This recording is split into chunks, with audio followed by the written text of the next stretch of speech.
Good morning बच्चों। Last video में हमने कुछ अकाउंटिंग स्टैंडर्ड कवर किए थे, सॉरी अकाउंटिंग प्रिंसिपल्स, है ना। अकाउंटिंग प्रिंसिपल्स कुछ कवर किए थे, कुछ रह गए थे। ये प्रिंसिपल्स रह गए थे अकाउंटिंग प्रिंसिपल। तो आज हम अपनी वीडियो में इन अकाउंटिंग प्रिंसिपल्स को कवर करते हैं। ठीक है बच्चों, सबसे पहले मैं इसको कवर करता हूँ, कंजर्वेटिज्म प्रिंसिपल। समझे ध्यान से कि कंजर्वेटिज्म प्रिंसिपल क्या कहता है। कंजर्वेटिज्म प्रिंसिपल कहता है,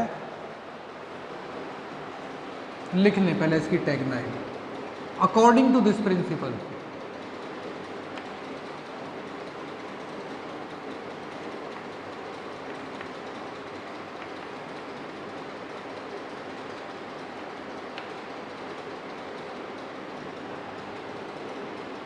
ignore the all future benefits.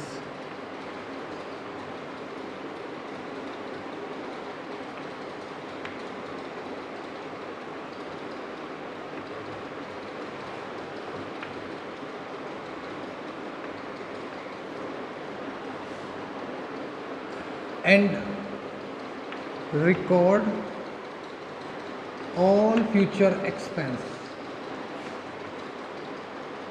Future expected लिख लेना, है ना, फ्यूचर के साथ में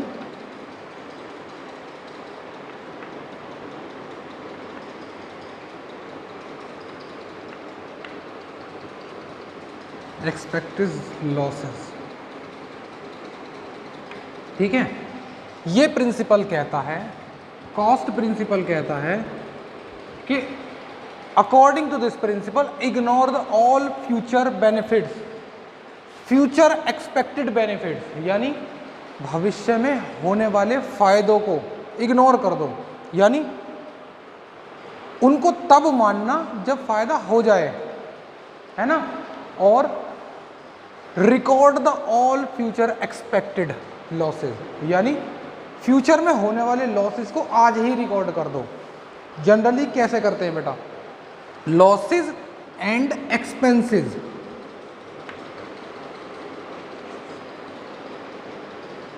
ठीक है, क्या कह रहे हैं, देखो प्रैक्टिकली समझते हैं इस केस को कि जनरली क्या होता है, हमारी फैमिली जो सब middle class, upper class, lower class जो भी हैं, सब क्या करते हैं कि फ्यूचर में अगर उनके आने वाले 2-4 महीने में, 10 महीने में, साल भर में कोई ऐसा एक्सपेंस आने वाला है, बड़ा एक्सपेंस आने वाला है। क्या होता है बड़ा एक्सपेंस, मोस्टली हर फैमिली में उनकी बेटी की शादी के लिए, यानी बेटी की जब शादी करते हैं तो बहुत बड़ा एक्सपेंस करना होता है, करते हैं ना सभी फादर्स, पेरेंट्स जो होते हैं तो उस बेटी की शादी के लिए पेरेंट्स क्या करते हैं, आज से ही इंतजाम करने शुरू कर देते हैं।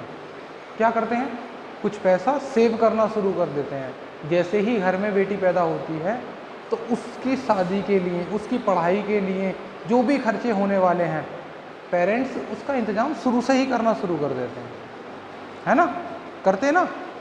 क्या करते हैं, अपनी इनकम से कुछ पैसे उठाकर रखना शुरू कर देते हैं। तो मतलब क्या करा उन्होंने, फ्यूचर में होने वाले एक्सपेंस को, एक्सपेक्टेड एक्सपेंस है उसको आज ही रिकॉर्ड करना शुरू कर दिया, उसके लिए आज ही इंतजाम करने शुरू कर दिए। लेकिन अगर पता लगे कि 10 महीने बाद 10 लाख की लॉटरी लगने वाली है आपको, तो क्या करोगे, तो इसका मतलब आज ही खर्च करने शुरू कर दें, नहीं। This concept is state that ignore कर दो लॉटरी के बेनिफिट को, यानी फ्यूचर में होने वाले बेनिफिट्स, यानी हमारी कोई लॉटरी लगने वाली है फ्यूचर में, उसको भूल जाओ, तब मानना जब लग जाए तब खर्च करना शुरू करना।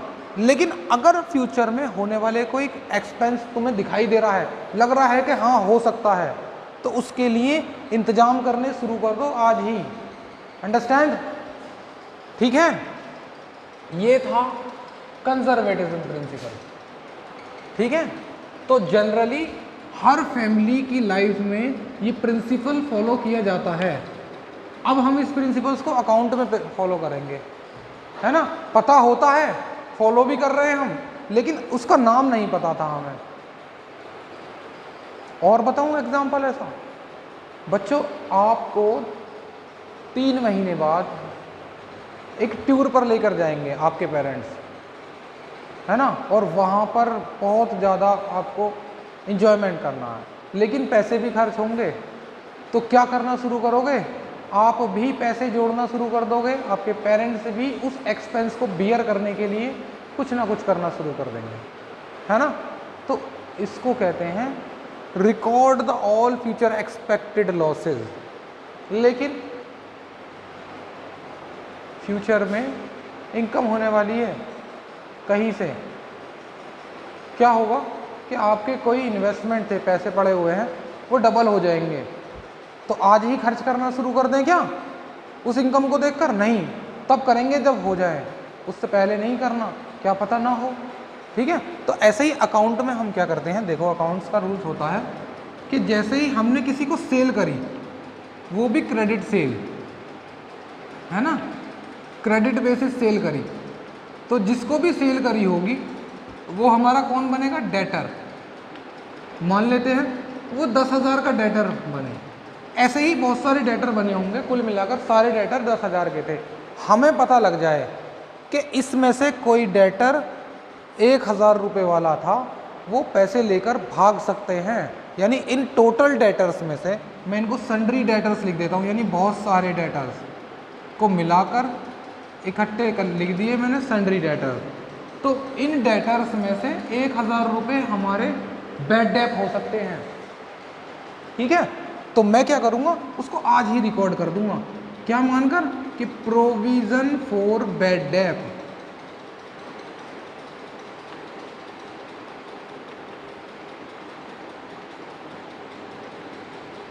बैड डेप्ट के नाम से कितना, 1,000 रुपये के उस एक्सपेंस को हमने पहले ही दिखा दिया, तो हम अपने ईमानदार डेटर कितने दिखाएंगे, 9,000।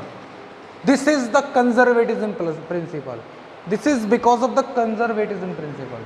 ठीक है, खत्म बात, नोट कर लेना इस प्रिंसिपल को। अब आते हैं कॉस्ट कॉन्सेप्ट पर।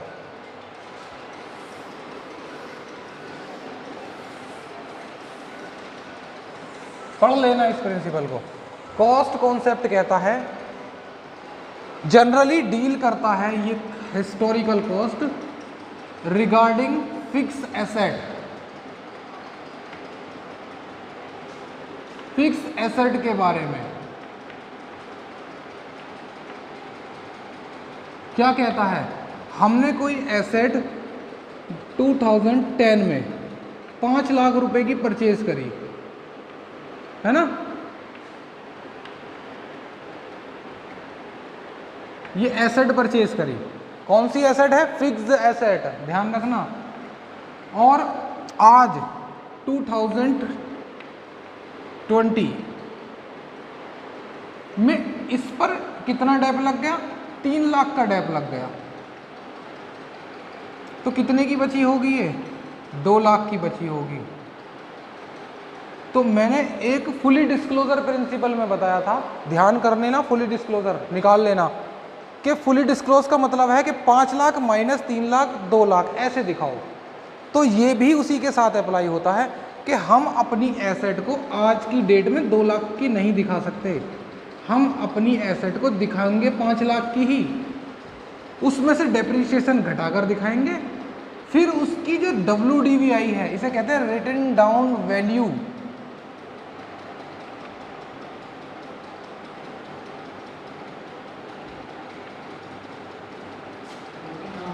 This is called written down value, यानी घटकर जो वैल्यू आई है उस पर दिखाना है।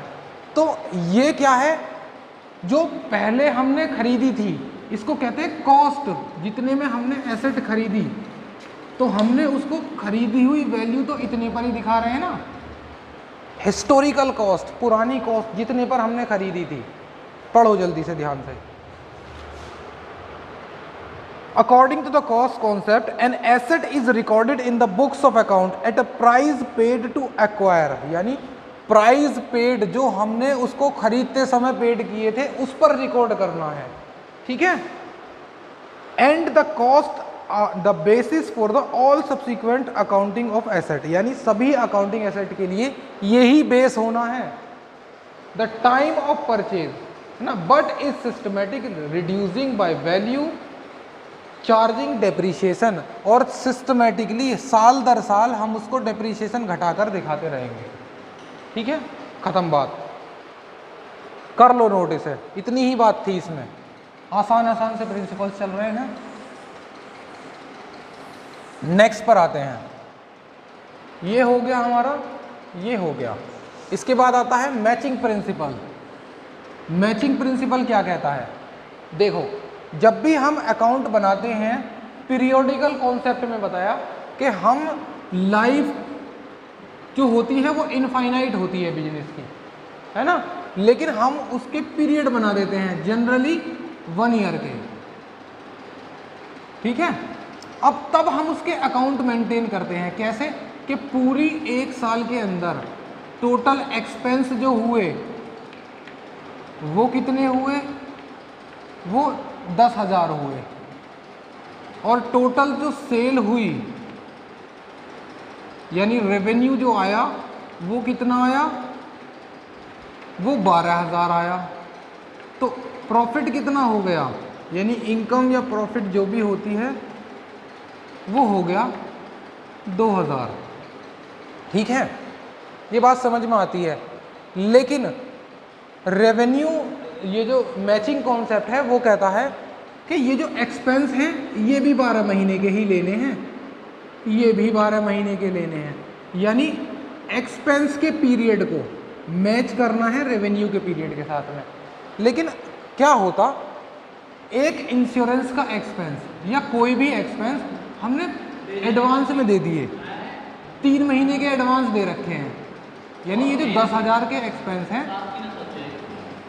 ये जो एक्सपेंस हैं 10,000, वो हमने 12 महीने में के साथ में 3 महीने के एडवांस भी हैं,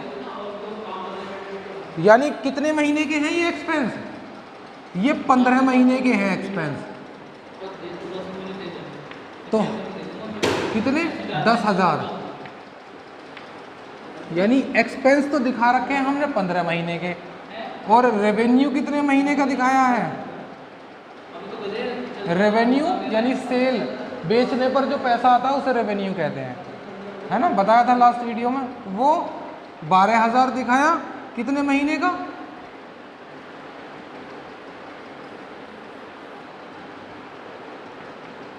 एक्सपेंस, ये था 15 महीने का और ये था 12 महीने का। तो गलत हो रहा है ना, खर्चे तो दिखा रहे हो 15 महीने के, सेल दिखा रहे हो 12 महीने की, तो इससे सही प्रॉफिट डिटरमाइन नहीं होता, ये गलत तरीका है। हमें revenue should be match with their expense, the period of revenue will be match या should be match with their expense. ठीक है, पढ़ते हैं जल्दी से। This concept is the base on accounting period concept. Accounting period पर base है, 12 महीने का पीरियड है तो सारी चीज़ें 12 महीने की ही दिखानी है। ठीक है, आज तुमने किसी को 10,000 पेड कर दिए सैलरी के, और वो सैलरी है 1 महीने की, और आज मानो, सोचो, प्रैक्टिकली सोचो, आप दुकान चलाते हो, दुकान पर एक एम्प्लॉय रहता है, उसको सैलरी देते हो 10,000 रुपये, तुमने 10,000 रुपये की सैलरी पेड करी उसे 1 महीने की आज, और आज तुम्हें जो बेचने पर पैसा आया वो मान लेते हैं 5,000 रुपये आए, तो क्या आप ये कहोगे कि मैंने आज 10,000 पेड करे, खर्चा मेरा 10,000 हो गया सैलरी का, और मुझे पास आए आज 5,000 हैं, मुझे 5,000 का लॉस हो गया आज, क्या ये लॉस है? नहीं ना, क्योंकि ये जो रेवेन्यू है सिर्फ आज का रेवेन्यू है, पूरे महीने का थोड़ी है, ये एक्सपेंस पूरे मंथ के हैं। इन दोनों को मैच करना होगा सेम पीरियड के हिसाब से, यानी मैं 10,000 की जगह 12,000 कर देता हूँ या 3,000 कर देता हूँ, चलो ठीक है, 30,000 सैलरी 30,000 दे दी, तो ये पूरे महीने की है।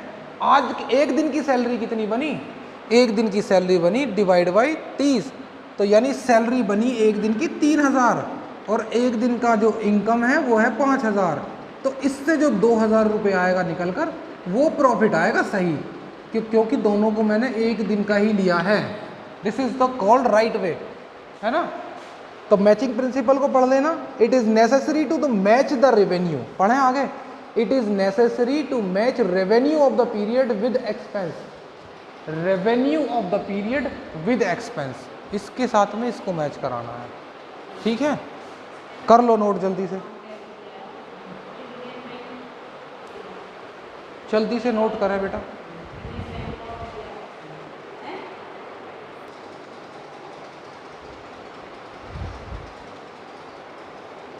बच्चों हमारे कॉन्सेप्ट हुए थे 3, यानी मैचिंग कॉन्सेप्ट भी हो गया।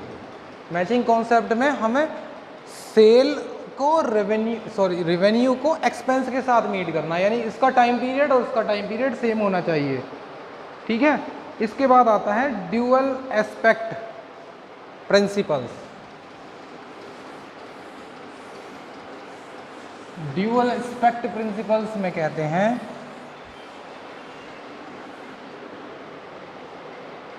यहाँ पर अकाउंट्स में जब भी एंट्री की जाएंगी 2 अकाउंट अफेक्टेड होंगे। जैसे हमने कोई सेल करी, कैश सेल है ना,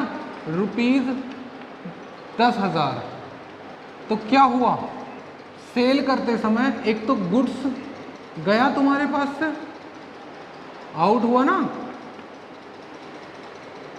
और एक दूसरा क्या हुआ, कैश इन हुआ। एक तो तुम्हारे पास से गुड्स गया, दूसरा कैश आया। यानी ऐसी कोई भी एंट्री अकाउंट में जब करी जाती हैं तो हमेशा 2 घटनाएं होंगी। ठीक है, यानी 2 इवेंट ऐसे ट्रांजैक्शंस होंगी, 2 घटनाएं होती हैं, इंसिडेंट, कैश जाता है वो कैश आता है या सेल गुड्स जाता है। खरीदते समय कैश जाएगा और गुड्स आएगा। ठीक है, सैलरी देते समय एक्सपेंस होता है और कैश देते हैं। ठीक है, तो हम क्या करेंगे, इनमें से एक अकाउंट को डेबिट किया जाएगा और एक अकाउंट को क्रेडिट किया जाएगा, यानी हमेशा 2 अकाउंट अफेक्टेड होंगे। ड्यूअल का मतलब 2, ड्यूअल एस्पेक्ट इफेक्टिव होते हैं, यानी हम सेम अमाउंट से क्रेडिट करेंगे 10,000 से और उसी अमाउंट से ही डेबिट करेंगे। फर्दर प्रोसेस हम इसको जर्नल एंट्री में आसानी से समझेंगे। जब चैप्टर जर्नल एंट्री स्टार्ट करेंगे तो कुछ भी करते समय 2 अकाउंट अफेक्टेड होते हैं। 10,000 का गुड्स हमारे पास से गया और 10,000 का कैश हमारे पास आया। ठीक है, तो this is called dual aspect, यानी 2 अकाउंट अफेक्टेड हुए। इसके अलावा और एग्जांपल ले सकते हैं, इंटरेस्ट पेड,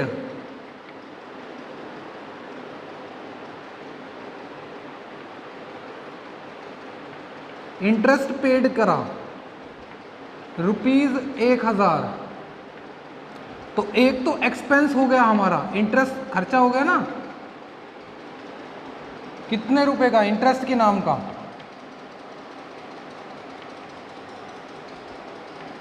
1,000 का, और दूसरा हमने पेमेंट करा है तो कैश भी गया है ना, कैश आउट भी हुआ है, वो भी 1,000 ही गया होगा। ठीक है, तो इसमें से एक अकाउंट को डेबिट किया जाता है, एक अकाउंट को क्रेडिट किया जाता है। किसको डेबिट करेंगे और किसको क्रेडिट करेंगे, ये रूल्स सिखाए जाएंगे, रूल्स ऑफ डेबिट क्रेडिट में आगे चैप्टर आएंगे, वहाँ सिखाऊंगा मैं आपको किसको डेबिट करते हैं। ठीक है बच्चों, this is called dual aspect concept. काम खत्म।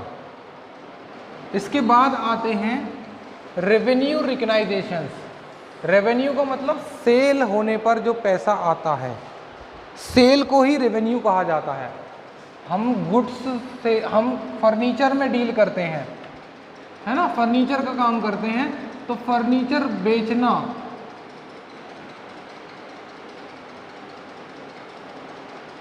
फर्नीचर अगर हमने बेचा, सेल करा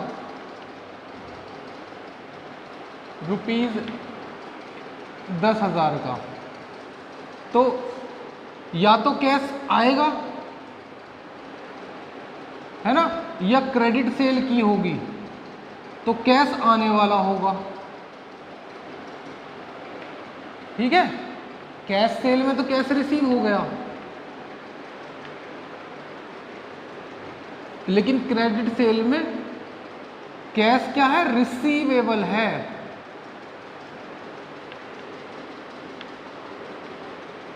रिसीवेबल यानी मिलेगा। दोनों ही कंडीशन में ये रेवेन्यू है। कैश मिलना यानी ऑब्लिगेशन क्रिएट हो गई ना, यहां तो कैश मिल गया, यहां कैश मिलने की ऑब्लिगेशन क्रिएट हो चुकी है कि मिलेगा, जब बेच दिया तो पैसा लेना है। उस खरीदार पर जिम्मेदारी बन गई, तुम्हारे ऊपर अधिकार बन गया कि उससे पैसे लें। This is called revenue, both are called revenue. ठीक है, बोथ आर कॉल्ड रेवेन्यू। अब समझना यह है कि रिकग्नाइजेशन देखो क्या होता है, एग्जाम्पल से समझो। On 1/4/2012 goods sold to Mohan ₹5,000। ठीक है, and cash receive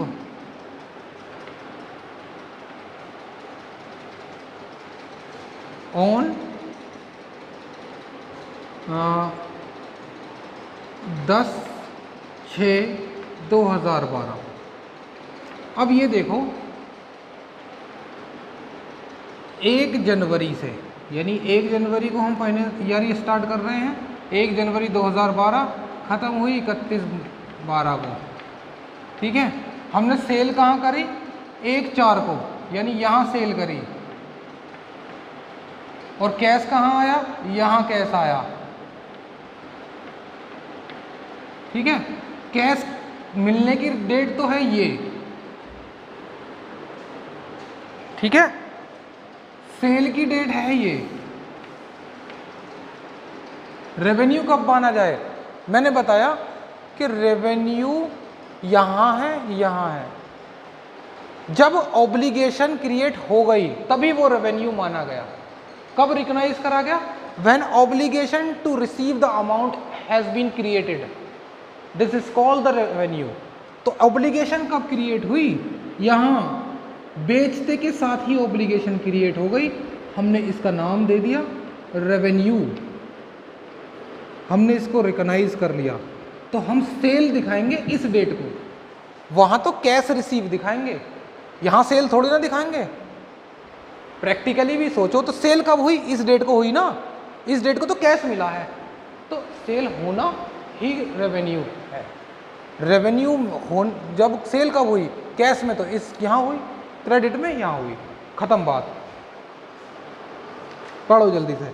According to the revenue recognition concept, revenue is considered to have been realized when the transaction have been entered। जब transactions हो गई, सेल हो गई, उसी समय पर हमने उसको रेवेन्यू रिकॉग्नाइज कर लिया। ठीक है, and the obligation to receive the amount has been establish, यहां तक लिखना है इसको, एस्टैब्लिश तक। ठीक है, चलो इसके बाद वेरीफिएबल कॉन्सेप्ट आता है। देखो ये वेरीफिएबल कॉन्सेप्ट वैसे तो बियॉन्ड द सिलेबस है ना, तुम्हारे सिलेबस में नहीं है, लेकिन फिर भी इसको मैं समझा देता हूँ, दिया हुआ है। तो क्या होता है कि एक अकाउंटेंट की ड्यूटी होती है कि अकाउंटेंट से कहा कि जो भी डॉक्यूमेंट्स अकाउंटेंट ने देखे, उसने देखा कि भाई सेल हुई है 10,000 की और हमारे पास स्टॉक पड़ा था 50,000 का, 50,000 में से 10,000 का स्टॉक हमने बेच दिया, बचना कितना चाहिए, 40,000 है ना। या दूसरी तरह समझे, 50,000 हमारे पास स्टॉक था, 10,000 हमने बेच दिया और 5,000 का और आ गया, तो एक्चुअल में स्टॉक कितने का होना चाहिए, 55,000 का। तो अकाउंटेंट की ड्यूटी है कि डॉक्यूमेंट्स कह रहे हैं कि 55,000 का स्टॉक होना चाहिए, फिजिकली गोडाउन में जाए, जाकर चेक भी करे, उसको मैच करे जाकर कि इतने का स्टॉक है या नहीं है। ठीक है इसके अपोनेंट कोई भी एंट्री होती है, कोई भी लेन देन अकाउंटेंट करता है, उसको पूरी तरह से वेरीफाई करे कि हाँ ऐसा है या नहीं है। एक्सपेंस अकाउंटेंट साहब को बताया आकर किसी ने कि सर रेंट देना है 20,000 का, अकाउंटेंट ने निकाले 20,000 दे दिए, this is right way to pay the rent? Note. सबसे पहले अकाउंटेंट की ड्यूटी होती है कि रेंट का वेरिफिकेशन करे कि एक्चुअल में रेंट इतना है या नहीं है, कहीं वो बताने वाला हमको कम ज़्यादा तो नहीं बता रहा। This is called the verifiable principle. The verifiable object concept hold the accounting should be free from personal bias. वो कहते हैं कि छोटी मोटी जो कमियां होती हैं, बायस होती हैं, पर्सनल बायस यानी हमारी अपनी रेस्पॉन्सिबिलिटी से फ्री है, हमने अपना काम पूरा कर दिया, हमने अपनी पूरी वेरिफिकेशन कर दी, उसके बाद उसमें कमी निकलती है वो अलग बात है। The measurement that are based on verifiable event are regarded as a objective. It mean the all accounting, यहाँ से रिकॉर्ड करें, it mean the all accounting, noting जो हमें नोट्स बनाने, it mean all accounting transaction should be evidence and supported by business document. हर चीज का proof होना चाहिए, है ना। क्या करते हैं, फाइलिंग बनाते हैं ना कि रेंट कितना दिया था, रेंट का बिल हमारे पास ये रहा, ताकि अकाउंटेंट बाद में ये कह सके कि मैंने 10,000 या 20,000 का रेंट दिया था, किस बेस पर दिया, ये रही मेरे पास रेंट की रिसीप्ट, इसके बेस पर दिया था मैंने, ठीक है। तो हम उन डॉक्यूमेंट्स को उठाकर रखते हैं ताकि प्रूफ के तौर पर उन्हें रखा जा सके। This is called verifiable principle, ताकि हर एक्सपेंस का या हर होने वाली इनकम का हमारे पास प्रूफ हो, प्योरली वेरिफिकेशंस हो, एविडेंस हो हमारे पास में। तो ये थे हमारे पास टोटल अकाउंटिंग प्रिंसिपल्स। इसके बाद हम नेक्स्ट वीडियो में कवर करेंगे अकाउंटिंग स्टैंडर्ड। ठीक है बेटा।